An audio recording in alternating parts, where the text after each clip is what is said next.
el nombre del Señor, hermano, a que abra su Biblia en el libro de Juan, capítulo 7. Juan, capítulo 7.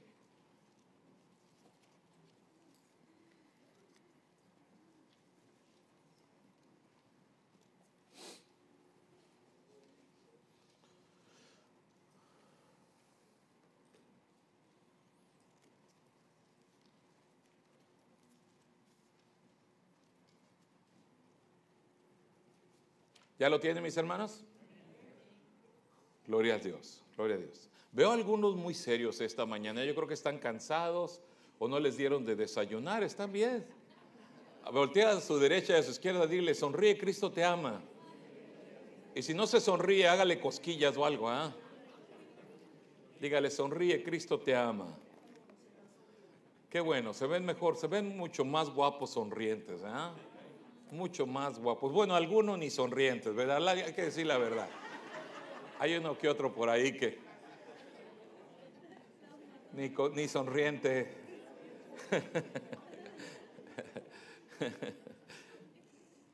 No se sienta aludido alguno de ustedes, ¿no?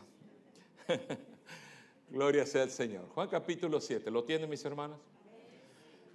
El pasaje que leímos, mis hermanos, es Juan capítulo, lo leímos juntos. Nuestra hermana Grace nos dirigió en esta lectura, Juan capítulo 8, versos del 1 al 11. Pero antes de entrar al pasaje, necesitamos ver el contexto. Es sumamente importante ver lo que estaba sucediendo alrededor de esta historia. La historia de aquella mujer que es traída y puesta en el medio de aquella multitud. Pero antes de ver de lleno la historia, le invito a ir conmigo al capítulo 7, el verso 32. Porque ahí vemos, mis hermanos, el contexto de la historia y es sumamente importante. Ahora, quiero que recuerde, hermanos, hemos estado estudiando Juan ya por algunas semanas y ya vamos en el capítulo 8, vamos a empezar en el capítulo 8 hoy. Y quiero que recuerde, mis hermanos, que la oposición hacia Cristo cada vez va más en aumento y es más serio. O sea, Jesucristo se vuelve extremadamente popular, pero a la vez los líderes religiosos están completamente en contra de él. Y el deseo y la determinación de acabar con Jesús cada vez es más latente, más clara, más fuerte. Ahora, esto no va a disminuir, mis hermanos. Esto no va en ninguna manera a acabarse. Todo lo contrario. Si usted sigue leyendo el libro de Juan, usted se va a dar cuenta que esta oposición se convierte en una verdadera determinación de acabar con Jesús. Ahora, esto terminaría, como usted sabe, mis hermanos, en la cruz del Calvario. Ahí es donde va a terminar. Jesús siendo colgado en una cruz. Ahora quiero que apreciemos este ambiente, porque es en este ambiente donde tenemos esta historia de capítulo 8 de Juan. Es muy importante, es un ambiente muy serio, muy tenso. Humanamente, desde el punto de vista humano, bastante peligroso para Jesús. Pero también quiero que recuerde y nunca pierda de vista que todo está en el plan del Señor. Toda esta tensión y exposición era parte del plan de Dios para que el Señor pudiera ir a la cruz del Calvario y redimirnos y salvarnos y pagar por nuestros pecados. Ahora quiero que vea lo que sucede en el capítulo 7, verso 32. Vamos a leer algunos pasajes, no todos los pasajes, no todos los versos del capítulo 7, 32 en adelante, solamente algunos versos vamos a ver. Ve el verso 32. ¿Está conmigo, mis hermanos? Dice, los fariseos oyeron a la gente que murmuraba de él estas cosas. Se refiere al hecho de que la gente estaba creyendo en él, estaba creyendo en Jesús, y los fariseos se preocupan. Y entonces hacen lo siguiente, vea, siga leyendo el verso, dice, los principales sacerdotes y los fariseos enviaron alguaciles son como policías, si usted quiere, o personas de la guardia del templo, los mandaron, dice, y lo mandaron con un propósito, para que prendiesen a Jesús. ¿Está conmigo, hermanos? Ahora, no necesariamente quiere decir que ellos tenían una acusación, de hecho no tenían una acusación en contra de Jesús. Mandan a estos hombres como una especie de espías, es lo que la mayoría de los comentaristas dicen y están de acuerdo, de que el asunto era ir y que estuvieran al pendiente de lo que Jesús estaba diciendo para encontrar un motivo, una ocasión para arrestarlo. Cuando Jesús dijera algo que desde el punto de vista de ellos quebrara la ley, entonces inmediatamente iban a caer sobre él. Ahora Jesús sabía sus intenciones y Jesús sabía que esta tensión va en aumento. Vaya conmigo y vea el verso 33. Fíjese lo que dice el verso 33. El Señor dice, Él mismo dice, que esta situación cada vez se está poniendo más seria. Dice el Señor, entonces dijo, todavía un poco de tiempo estaré con vosotros. Me queda poco tiempo. Me queda poco tiempo, dice el Señor, e iré al que me envió. Así que el Señor sabía que las cosas estaban rápidamente moviéndose en una sola dirección. Pero pese a tanta opresión y tanta presión, el Señor nunca dejó de predicar. El Señor lo hizo públicamente. Ve el verso 37. Verso 37, este verso lo vimos cuando estábamos estudiando Juan 4. Dice, en el último y gran día de la fiesta, Jesús se puso de pie y alzó su voz. Ve que el Señor no tiene miedo. ¿Por qué va a tener miedo? Es el Señor. Dice, alzó su voz en medio de la gente y dijo y dio esta invitación: si alguno tiene sed, venga a mí y beba. El que cree en mí, como dice la Escritura, de su interior correrán ríos de agua viva. La gloria sea para el Señor. Tenemos que maravillarnos de la firmeza del Señor, de su claridad y de su autoridad. Nuestro Señor Jesucristo es el que quiere saciar nuestra sed.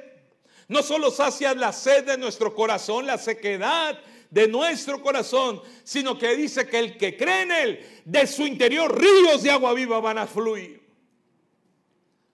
La gloria sea para Él. Y note cómo la gente estaba respondiendo a Cristo. Vaya conmigo al verso 40. Verso 40. Entonces algunos de la multitud, oyendo estas palabras, decían, verdaderamente este es el profeta. 41. Otros decían, este es el Cristo. Pero algunos decían, ¿de Galilea va a salir el Cristo? Y ve el argumento de ellos. Ellos, conocedores de las profecías, fíjese el argumento de ellos. Por eso decían, Jesús no es el Mesías. Fíjese, interesante, no dice la Escritura, verso 42, que del linaje de David y de la aldea de Belén, de donde era David, ha de venir el Cristo. Lo que ellos no sabían es que efectivamente Jesús había nacido en Belén. Ve, porque Jesús había crecido en Galilea. Y ellos no sabían que Jesús realmente era, porque es el Mesías del linaje de David. Así que verso 43, hubo entonces disensión, o sea, debate entre la gente a causa de él. Y algunos de ellos querían prenderle, pero ninguno le echó la mano. Y dice que nadie le echó la mano, ni siquiera a los alguaciles. ¿Recuerdas a los alguaciles que fueron a buscar a Jesús por encargo de los líderes? Ahora quiero que veas algo interesante acerca de estos alguaciles. Fíjense lo que les pasa a estos hombres. Les pasa algo que ellos no esperaban que les iba a pasar. Las palabras de Jesús empezaron a tocar sus corazones. ¿Cómo sabemos? Ellos mismos nos dan testimonio de esto. Siga leyendo, verso 45. Verso 45. Los alguaciles vinieron a los principales sacerdotes y los fariseos, y estos le dijeron, ¿por qué no lo trajeron? ¿Por qué vienen con las manos vacías? ¿Por qué no trajeron a Jesús? Y vean la respuesta de estos hombres. Los alguaciles respondieron, porque jamás hombre alguno ha hablado como este hombre. ¿Se da cuenta que ya estaban siendo tocados él por Cristo? ¿Por qué no lo trajeron? Porque este hombre habla como ningún otro.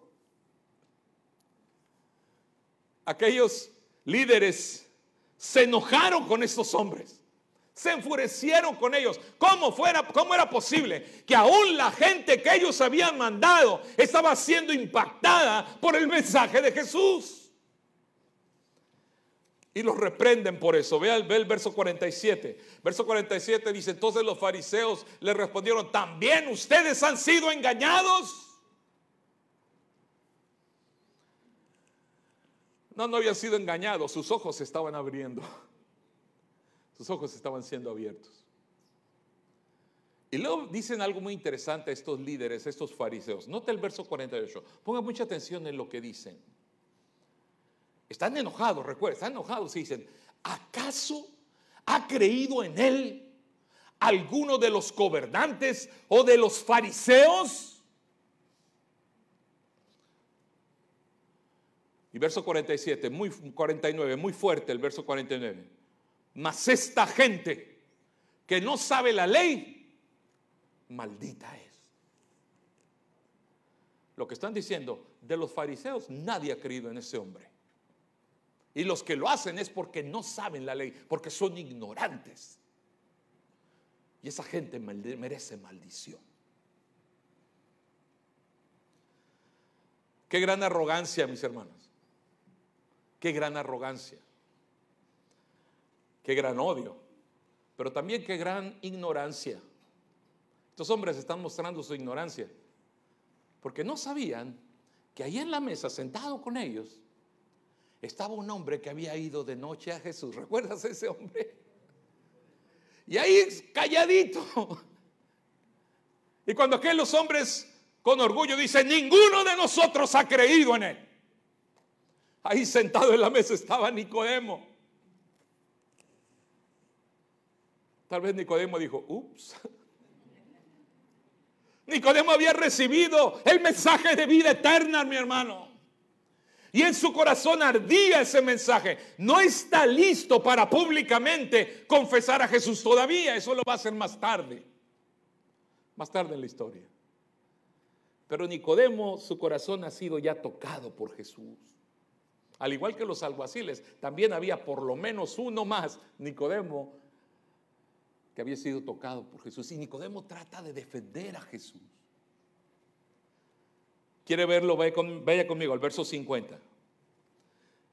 Entonces Nicodemo les dijo, y nos dice cuál Nicodemo, nos dice Juan para que no se nos olvide, el que vino a él de noche. Y luego nos dice, el que era uno de ellos. Y Nicodemo trata de defender a Jesús y dice, ¿juzga acaso nuestra ley a un hombre si primero no le oye y sabe lo que ha hecho el Señor? Primero hay que escuchar a este hombre y ver si realmente merece el castigo. Y entonces aquellos hombres se enojan con Nicodemo. Vea la respuesta, verso 52. ¿Eres tú también Galileo? ¿Eres tú, o sea, en otras palabras, eres tú también seguidor de Jesús? Escudriña y ve que de Galilea nunca se ha levantado profeta. Otra vez no sabían que Jesús no era de Galilea, era de Belén de Judea. Y así termina esta conversación, pero no termina, mi hermano, el deseo y la determinación de ellos de acabar con Jesús. Nos dice el verso 53 que al final de esta conversación tan dura, tan difícil, donde ellos mostraron tanto odio, dice que cada uno de ellos, ¿qué nos dice el verso 53? Que cada uno se regresó a su casa. Sí, mi hermano, pero la cosa no iba a terminar ahí. El próximo día, iba a ser la primera vez que nos relata Juan, que estos líderes iban a confrontar directamente a Jesús. Es la primera vez. Es la primera vez que ellos tratan de matar a Jesús. Y lo iban a hacer porque se les presenta una oportunidad. Se presentó una oportunidad y ellos la aprovecharon. La oportunidad de atrapar a Jesús. Este es el primer ataque directo, hermanos, que vamos a ver de Jesucristo. Vaya conmigo al capítulo 8. Pero antes de que se nos relate la historia de lo que pasó en el templo a la siguiente mañana, se nos dice que en la tarde el Señor se fue al monte de los olivos. Verso 1. ¿Qué dice? Jesús se fue al monte de los olivos. Y quiero que veas el contraste, porque dice que ellos se fueron a su casa, pero el Señor se fue al monte de los olivos. Ahora, en la escritura del Evangelio, ¿a qué iba el Señor al monte? No iba a dormir, iba a orar. Una y otra vez vemos al Señor apartándose para orar. y ve el contraste. Aquellos hombres están confiando completamente en ellos mismos. El Señor sabe que las cosas vienen cada vez más difíciles y necesita estar en comunión con su Padre. Necesita desesperadamente buscar a su Padre y estar en comunión con Él. Mi hermano, si Jesucristo en este momento de tanta prueba necesitaba a su Padre Celestial, ¿qué acerca de ti y de mí? Porque a veces en momentos de prueba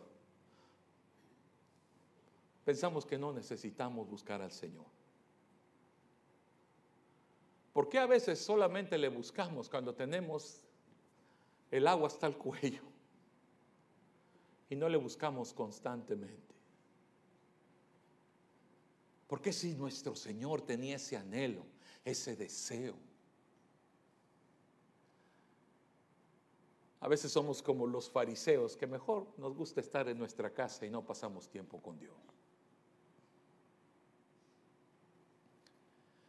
El Señor anhelaba la relación con su Padre. Mi hermano, la noche antes de morir en la cruz del Calvario, ¿qué fue lo último que hizo el Señor antes de ser arrestado? ¿Qué fue lo último que hizo el Señor? ¿Alguien recuerda? ¿A dónde se fue? Al Monte de los Olivos. ¿Y qué hizo ahí? Venía la turba, venía aquella multitud para arrestar al Señor. Y el Señor estaba orando. Y colgado en la cruz del Calvario, las primeras palabras que el Señor, nos dice el Evangelio, que Él pronunció, son una oración.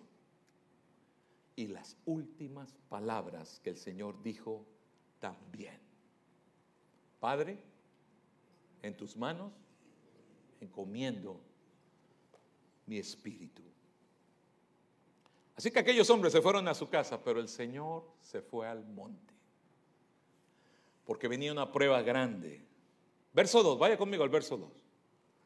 Así que por la mañana volvió al templo y todo el pueblo vino a él. Cuando dice todo el pueblo se refiere a que era una gran multitud, lo entendemos, ¿verdad? Obviamente, es una figura de literaria, una figura, una ilustración. Todo mundo vino a él, mucha gente vino. Y fíjense lo que el Señor estaba haciendo. ¿Qué estaba haciendo el Señor? Y sentado él, era lo que es la muestra de un maestro muy respetado por la gente, que se sienta a enseñar. Y entonces desde temprano el Señor les enseñaba. Cuando dice por la mañana, quiere decir muy temprano en la mañana. Y ya estaba enseñando el Señor. Y aquí en este momento tan precioso de enseñanza, donde había muchas personas, tal vez cientos de personas, es aquí donde entran los líderes religiosos. Los líderes religiosos llegan en ese preciso momento. ¿Está conmigo, hermano? Vamos al verso 3. ¿Está conmigo? Amén. Dice: entonces los escribas y los fariseos le trajeron a una mujer sorprendida en adulterio, y poniéndola en el medio le dijeron: Maestro, esta mujer ha sido sorprendida en el acto mismo del adulterio, y en la ley nos mandó Moisés apedrear a tales mujeres. Y aquí viene la pregunta: tú pues, ¿qué dices? Los escribas, mis hermanos, son personas que se encargaban, su trabajo era copiar los libros de la ley. No había imprentas en aquel tiempo, lo tenían que hacer a mano.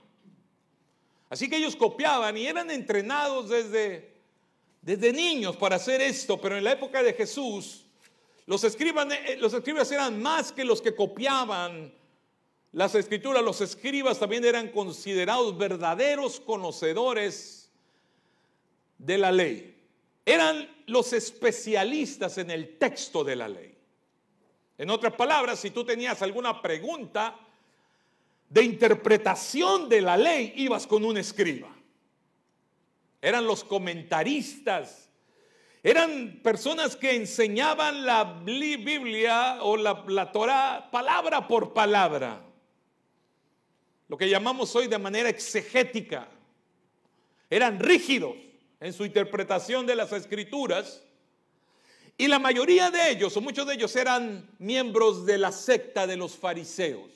Así que cuando dice la Biblia que llegaron los escribas y los fariseos, habla del mismo grupo. Es un grupo de líderes, los mismos que estaban la noche anterior fraguando en contra de Jesús.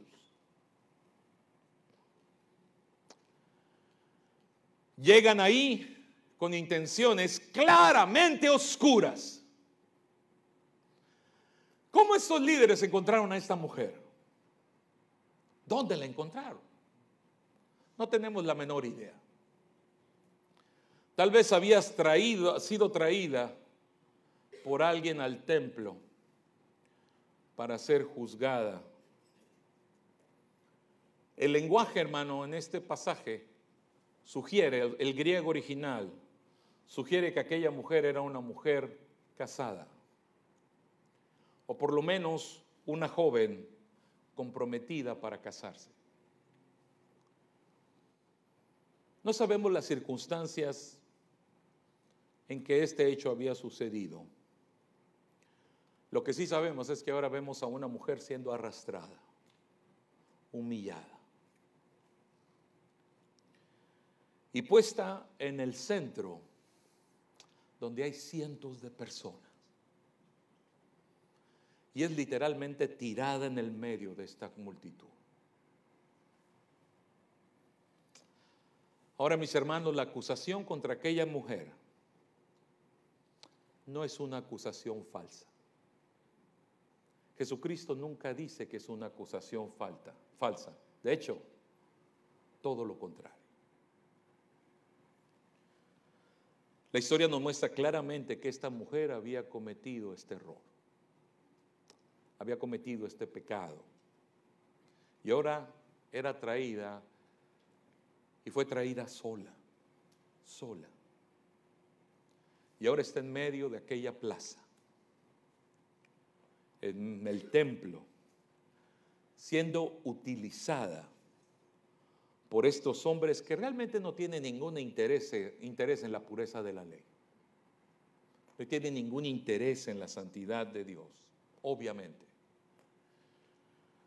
Solamente la están utilizando como un cebo, como una carnada para atrapar a Jesús.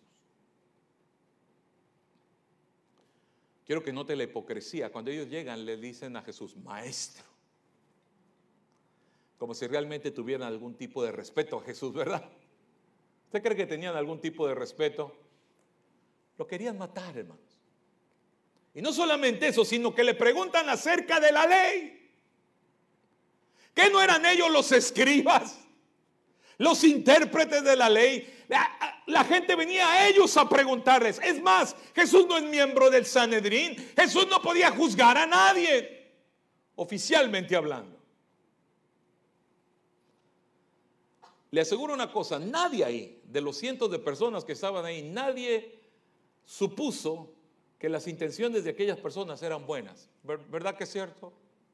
De hecho, el pasaje mismo nos dice que las intenciones de ellos eran completamente distintas. ¿Cuáles eran las intenciones de ellos? Ve el verso 6. ¿Cuáles eran sus intenciones? Mas esto decían que, tentándole, ¿para qué? Para defender la ley, no, para poder acusarle. Para poder acusarle. ¿De qué manera ellos querían acusar a Jesús? Recuerde, la pregunta es una trampa. Y es una pregunta que a primera vista solamente tiene dos respuestas. O dices que sí, o dices que no. Ahora, si Jesús decía, la ley dijo, la pregunta era, la ley dice que tenemos que apedrear a estas mujeres, ¿qué dices tú? Si el Señor decía, mostraba esa misericordia y decía, no, entonces ellos inmediatamente iban a acusar a Jesús de que había quebrado la ley de Moisés y lo había hecho en el templo. Tal vez alguno de ellos hubiera rasgado los vestidos y hubieran provocado a aquella multitud. Tal vez las piedras que traían para la mujer realmente no eran para la mujer, y hubieran terminado apedreando a Jesús. Pero ¿qué si decía que sí? Algunos historiadores aseguran que en ese tiempo de la historia del pueblo de Israel, esta clase de juicios por adulterio no eran comunes. Y la razón que no era común es que los romanos controlaban mucho todo tipo de ejecuciones en esta región. Nadie podía ejecutar a nadie sin permiso de los romanos.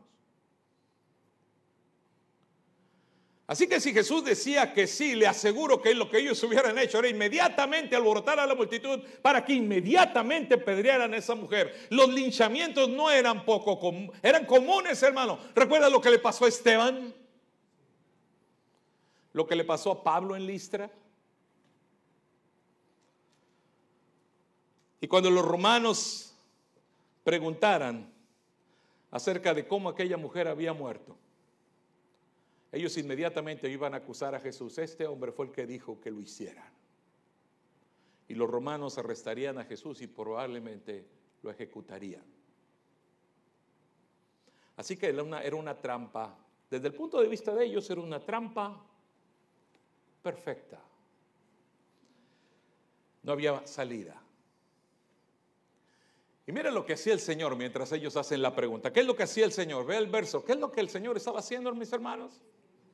Dice que estaba inclinado hacia el suelo. El Señor ni siquiera se digna, o sea, ni siquiera digna su pregunta de manera de verlos a los ojos. El Señor está rechazando lo que ellos están haciendo.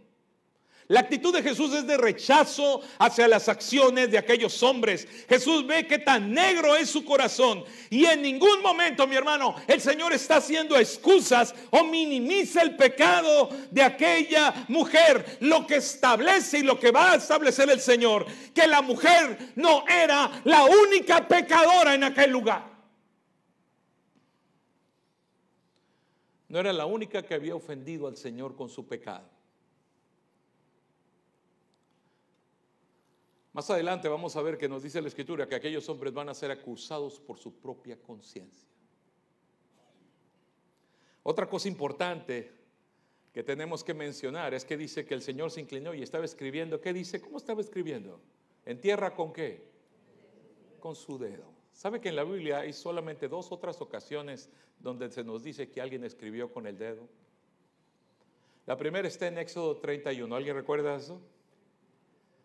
Dios da las tablas de la ley y nos dice que fueron escritas ¿con qué? Con el dedo de Dios. ¿No le parece algo interesante eso? La segunda otra ocasión que se nos dice de que alguien escribe con el dedo es en el libro de Daniel, capítulo 5. Es la historia del rey Belsasar. ¿Alguien recuerda esa historia? Aquel rey que estaba en esa gran fiesta y de repente se aparece. ¿Qué se aparece delante de ellos? Una mano. Y aquella mano con el dedo escribía juicio al rey sobre la pared. Y aquel rey se horroriza. Obviamente todos nos hubiéramos horrorizado, ¿no es cierto?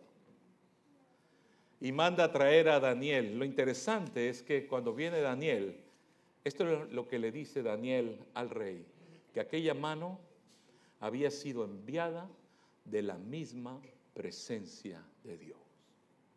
Esas son las palabras exactas de Daniel. Esta mano fue enviada de la presencia de Dios. Así que las únicas 2 veces que se dice que alguien escribió con el dedo, las 2 veces se relaciona directamente con Dios, con su santidad y con su juicio. Aquellos hombres quieren que Jesús interprete la ley para ellos y muera por ello. Pero no se dan cuenta que están enfrente, mis queridos hermanos, están enfrente de aquel que escribió la ley. Aquel que escribió la ley con su dedo. Están delante del eterno Hijo de Dios. ¡Qué arrogancia! ¿No cree usted? ¡Qué arrogancia! Y Jesús sigue ignorándolos, escribiendo en el suelo. Ni siquiera los mira. Sigue escribiendo en tierra, pero ellos no se iban a detener. La trampa está puesta, es perfecta desde su punto de vista, y ha llegado el momento de acabar con Jesús. E insisten, siguen preguntando y Jesús no contesta, y ellos interpretan su silencio como que lo tienen atrapado.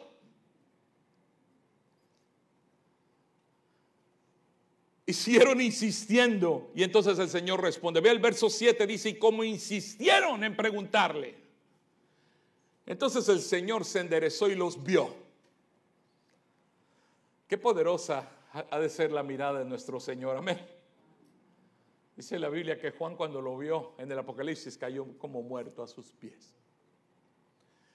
Y el Señor se endereza y les dice: el que de vosotros esté sin pecado, sea el primero en arrojar la piedra contra ella. La gloria sea para el Señor. Y luego, fíjense la actitud de Cristo. Ve el verso 8, maravilloso el verso 8. Y otra vez, inclinándose de nuevo hacia el suelo, ¿qué hizo? Siguió escribiendo en tierra. Las palabras de Jesús, mis hermanos, traspasaron el corazón de aquellos hombres. ¿Qué escribió el Señor en la tierra? No tenemos ninguna idea. Pero estas palabras traspasaron sus corazones. Sus corazones de piedra, fueron tocados por el poder de Jesús. Nuestro Señor no vino a mostrar la letra de la ley, hermano, vino a evidenciar lo que hay en nuestro corazón y mostrarnos el corazón del Padre. Aquellos hombres arrastraron a aquella mujer acusándola de adulterio, pero la trajeron delante de Jesús. Delante de Jesús. Aquel que dijo que si miras a una mujer con codicia, ya adulteraste con ella en tu corazón. El Señor evidencia que el pecado está en todos y todos necesitamos al Señor. Aquellos acusando a aquella mujer, también en su corazón había todas estas pecados y todas estas maldades, de las cuales también se tenían que arrepentir. Jesús puso en evidencia que aunque la mujer era la que estaba en el medio de la plaza, ella no era la única pecadora. ¿Y qué hicieron ellos? Ve el verso 9. Pero ellos, al oír esto, y nota, acusados ¿por qué? Por su conciencia, salían uno a otro, comenzando de los más viejos hasta los postreros, y quedó solo Jesús y la mujer que estaba en medio. ¿Notaste que dice que fueron los más viejos los que salieron primero? ¿Por qué sería? Tal vez había más de qué acordarse. Tal vez había más cicatrices, más errores que recordar, más quebranto. Por un momento divino, la conciencia de aquellos hombres que había estado tal vez dormida por años, se despertó. Por ese momento su conciencia se despertó y los acusó. ¿Y sabes lo maravilloso de esto, hermano? Que no solamente dice que se fueron los escribas y sacerdotes. ¿Notaste que no nomás se fueron los escribas y los sacerdotes? Dice que se fueron ¿quiénes? Se fueron todos. Hasta los espectadores sintieron el poder de las palabras. Dijeron, no, yo también me voy de aquí. Porque ese es el poder de la palabra de nuestro Señor. Es tan poderoso el cuadro, el Señor ni siquiera voltea la vista. Cuando Él endereza sus ojos, Ve el siguiente verso. Ve el verso 10. Enderezándose Jesús. Cuando endereza su vista, Él sigue escribiendo en tierra. Cuando endereza su vista, ya no hay nadie ahí. Ya no hay nadie ahí. Sino solo la mujer. Y entonces le pregunta a la mujer: mujer, ¿dónde están los que te acusaban? ¿Ninguno te condenó? Y ella dijo: ninguno, Señor. Entonces Jesús le dijo: ni yo te condeno. Vete y no peques más. Mis amados hermanos, qué bella historia. ¿Cuántos dicen amén? La figura de aquella mujer delante de Jesús, a los pies de Jesús, es un símbolo de cada uno de nosotros. Esta mujer somos cada uno de nosotros. Una mujer con su carga de pecado delante de Jesús, no tratando de hacer ninguna excusa. Ella nunca puso ninguna excusa, ningún pretexto, ninguna explicación. Ella sabe que el Señor conoce todo y se abandona a su misericordia. Ella está a los pies de Jesús esperando juicio o misericordia. Ella sabe que no es digna. Ella sabe que no merece. Ella sabe que ha fallado. Ella sabe que se equivocó. Y en su corazón siente el error de aquella equivocación, el dolor, perdón, de aquel error. Se equivocó, pecó, pero ahora está en el lugar correcto. Está postrada a los pies de Jesús. Y esta es una figura de cada uno de nosotros. Porque si tú tienes a Cristo en tu corazón, si tú eres cristiano, es porque un día también te postraste a los pies de Jesús. Y reconociste tu pecado.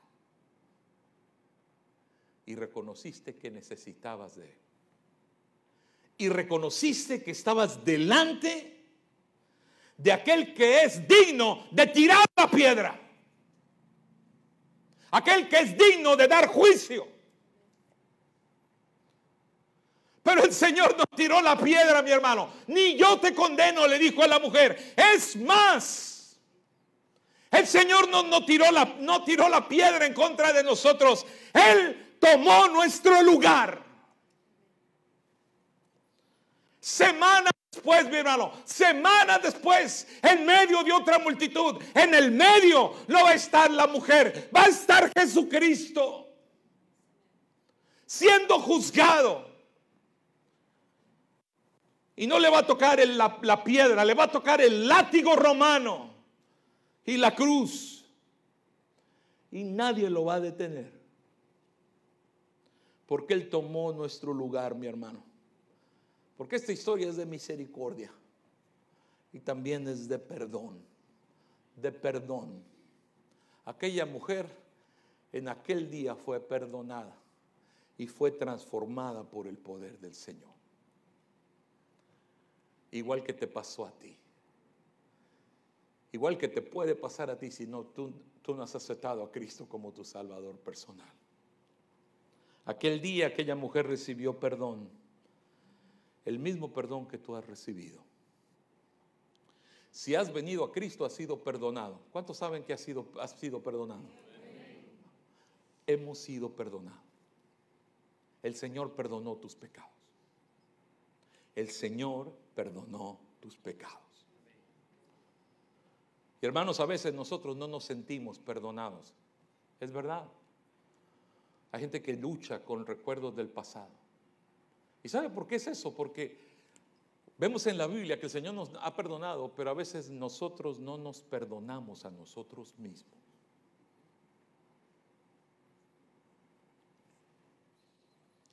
Y lo que le dijo el Señor a la mujer es maravilloso. Le dice: vete, ni yo te condeno. Vete y no peques más. Te perdono. Y ahora tienes que vivir como una persona perdonada. Ahora vive como si has sido perdonada y transformada. Vive y sé diferente, porque yo te he perdonado. Ahora tienes el poder para cambiar tu vida y no ser igual. Porque el que está en Cristo, nueva criatura es. Las cosas viejas pasaron, todas son hechas nuevas. ¿Quieres afirmar en tu vida que eres perdonado por Dios? Vive como perdonado por Dios. Actúa como que Dios te ha perdonado. Ama a otros como que Dios te ha perdonado. Perdona como Dios te perdonó. Vive por fe, no por vista. Ahorita vamos a cantar un canto maravilloso, un canto maravilloso. Ese canto se llama Me Asombra. Me asombra. Y habla de cómo la misericordia del Señor nunca nos deja de asombrar. Aquel día, mi hermano, en aquel lugar, en aquel patio del templo, la misericordia de Dios sorprendió a aquella mujer. Esa mujer no creía que iba a encontrar misericordia, ¿verdad? Esa mujer ahí en ese lugar, hermano, pensó que era el fin. Estaba aterrorizada, te lo aseguro. Y ahí en ese momento de tanta oscuridad encontró misericordia. Se sorprendió de la misericordia y el amor del Señor.